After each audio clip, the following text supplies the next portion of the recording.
Hey, what's going on, guys? So, I'm still trying to figure out what's causing my little overheating issue on my E36 M3. I got a track day coming up, so I'm trying to get that worked out. So I've been talking to some people on Beamer forums, and it sounds like potentially it could be like my head gasket maybe is starting to go. Which I don't think it is, but I'm going to verify it with a combustion leak tester.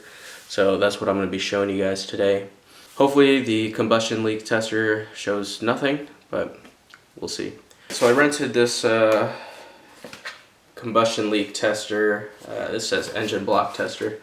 It's from O'Reilly's, $30 to rent, and you return it, you get your money back. Basically all it is this thing. So this goes into the coolant reservoir. You take this little bulb, put it on top. Yeah, so this is all it really is. You gotta get this, and then you gotta get some combustion leak test fluid.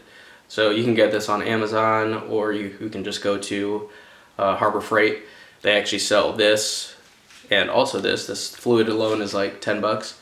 Surprisingly, O'Reilly's doesn't carry the fluid, so I had to go to both places.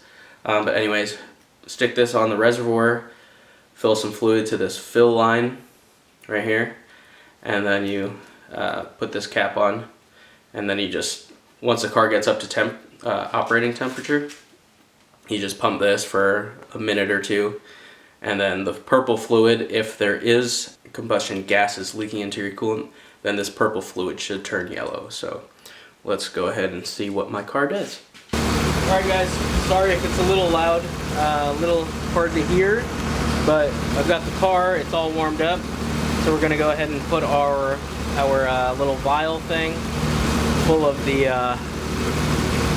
leak test fluid, and we're going to go ahead and put our bulb in. So check valve on top, and we're going to start pumping.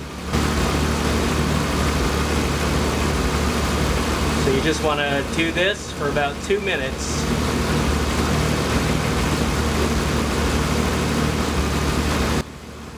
It's important to remove some coolant if the level is too high. You want to have a few inches of air between the coolant and the tester, otherwise it will be like you see here.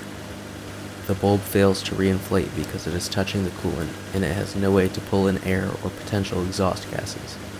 I basically had to introduce air into the tester by tilting the tube or pulling the bulb up.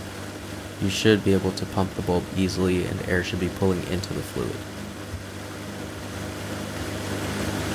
Yeah, so it should start turning colors if there's combustion gases present in the fluid, and hopefully mine does not change colors.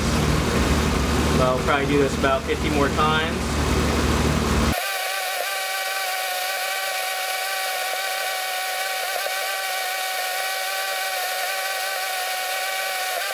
Yeah, I think it's safe to say that we're good.